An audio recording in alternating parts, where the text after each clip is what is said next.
사도행전 20장 7에서 12절 말씀입니다. 그 주간의 첫날에 우리가 떡을 때려 하여 모였더니 바울이 이튿날 떠나고자 하여 그들에게 강론할세 말을 밤중까지 계속하며 우리가 모인 윗다락에 등불을 많이 켰는데 유두고라는 청년이 창에 걸터 앉아있다가 깊이 졸더니 바울이 강론하기를 더 오래 하며 졸음을 이기지 못하여 3층에서 떨어지거늘 이렇게 보니 죽었는지라. 바울이 내려가서 그 위에 엎드려 그 몸을 안고 말하되 떠들지 말라. 생명이 그에게 있다. 하고 올라가 떡을 떼어 먹고 오랫동안 곧 날이 새기까지 이야기하고 떠나니라. 사람들이 살아난 청년을 데리고 가서 적지 않게 위로를 받았더라. 사랑하는 형제 여러분, 8월 25일 수요일 저녁 묵상에 오신 것을 환영합니다.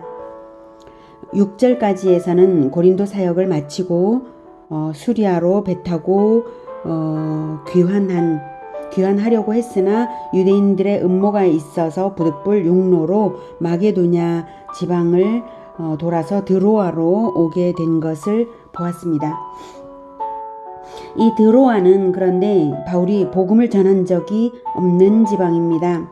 고린도 후서 2장 12, 13절에 보면 내가 그리스도의 복음을 위하여 드로아의 이름에 주 안에서 문이 내게 열렸으되 내가 내 형제 디도를 만나지 못함으로 내 심령이 편하지 못하여 그들을 작별하고 마게도냐로 갔노라. 이렇게 드로아에서 복음을 전하지 못하고 그냥 마게도냐로 떠났다는 것을 고린도 후서 2장 12, 13절에서 말했습니다.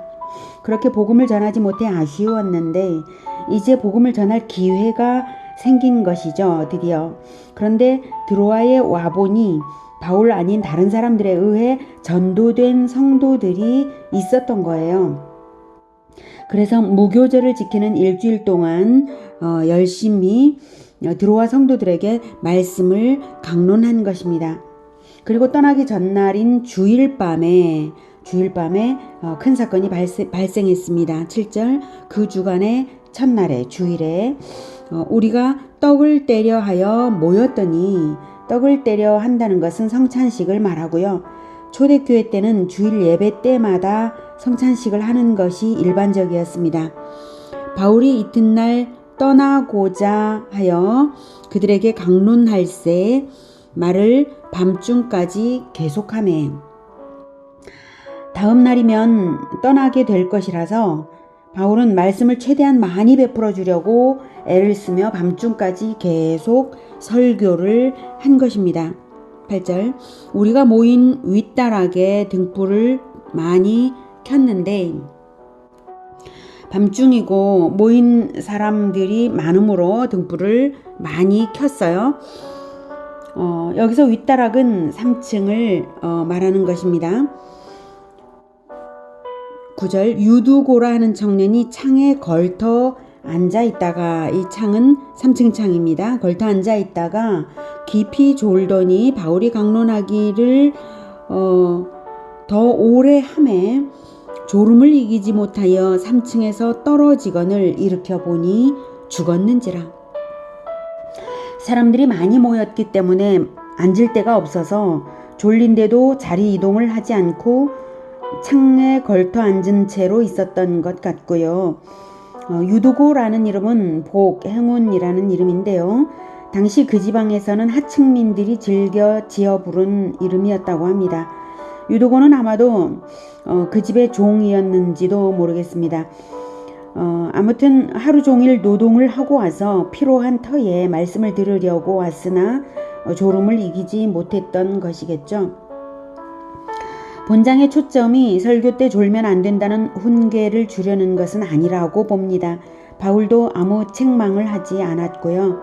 다만 하나님의 은혜를 보여주시는 것이고 이 일을 통하여서 드로아에 끼쳐질 말씀의 영향력을 위한 것이라고 봅니다. 10절 바울이 내려가서 그 위에 엎드려 유두고 위에 엎드려 그 몸을 안고 말하되 떠들지 말라 생명이 그에게 있다 하고 바울이 유두고 위에 엎드려 그 몸을 아는 것은 열왕기상 17장에서 엘리야가 사르밧 과부의 아들을 살릴 때 그리고 열왕기하 4장에서 엘리사가 수넴 여인의 아들을 살릴 때에 했던 행동과 유사합니다. 열왕기상 17장 19에서 22절 확인하죠.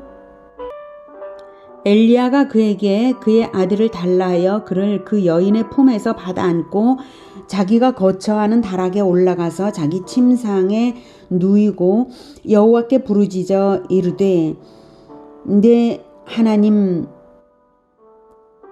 여호와여 주께서 또 내가 우고하는 집 과부에게 재앙을 내리사 그 아들이 죽게 하셨나이까 하고 그 아이 위에 몸을 3번 펴서 엎드리고 여호와께 부르짖어 이르되 내 하나님 여호와여 원하건대 이 아이의 혼으로 그의 몸에 돌아오게 하옵소서 하니 여호와께서 엘리야의 소리를 들으심으로 그 아이의 혼이 몸으로 돌아오고 살아난지라.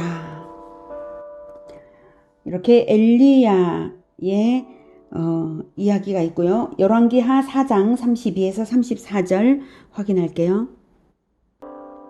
엘리사가 집에 들어가 보니 아이가 죽었는데 자기의 침상에 눕혔는지라. 들어가서는 문을 닫으니 2사람뿐이라. 엘리사가 여호와께 기도하고 아이 위에 올라 엎드려 자기 입을 그의 입에 자기 눈을 그의 눈에 자기 손을 그의 손에 대고 그의 몸에 엎드리니 아이의 살이 차차 따뜻하더라. 엘리사는 아이의 몸에 자기의 몸을 같은 부위끼리 맞대어 기도한 것인데요. 아마도 이것은 연합과 대속의 의미를 행동화한 것이라고 봅니다. 그 아이의 생명을 살리시기 위하여서라면 나의 몸을 받으셔도 좋습니다. 이런 의미의 행위적인 기도 행위라고 봅니다. 확장적인 안수 기도라고나 할까요? 안수가 그런 거죠. 나의 경건을 하나님께서 나를 통하여 내가 받은 은혜를 이 사람에게 주시옵소서라는 의미로 안수하는 것이라면 손만 대는 것이 아니라 온몸을 대어서 하나님께 뜨겁게 간구하는 그런 의미로서 그런 행동적인 기도를 한 것입니다. 그만큼 바울은 간절한 마음으로 유두고를 안고 온 마음을 써서 기도한 것이죠. 떠들지 말라, 생명이 그에게 있다 라고 한 것은 유두고가 기절했던 것은 아니고요. 이 사도행전이 기록자가 의사인 누가잖아요. 의사가 기록한 사도행전이므로 죽었던 것은 확실한데 하나님께서 그 생명을 소생시키실 것을 확신하고 생명이 그에게 있다라고 확신의 표현을 그렇게 한 것입니다. 그렇게 해서 유두고는 살아났습니다. 11절 올라가 떡을 떼어 먹고 오랫동안 곧 날이 새기까지 이야기하고 떠나니라. 사람들이 살아난 청년을 데리고 가서 적지 않게 위로를 받았더라. 여기서 올라가 떡을 떼어 먹고는 설교가 길어지느라 지연된 성찬식을 이제야 한 것인데요. 당시의 성찬식은 실제로 식사이기도 했습니다. 유두고가 살아난 일로 기쁨이 충만한 그들은 식사를 하면서 날이 새도록 많은 대화를 나눈 것입니다. 사람들이 살아난 청년을 데리고 가서 적지 않게 위로를 받았는데요. 자칫 교회 공동체에게 큰 타격이 될 뻔했던 사건이 오히려 유두고를 볼 때마다 이제는 하나님의 살아계심과 권능과 은혜를 기억하게 된 것이죠. 주님께서 제자들과 세상 끝날까지 함께 하시겠다고 하신 약속대로 하시는 것입니다.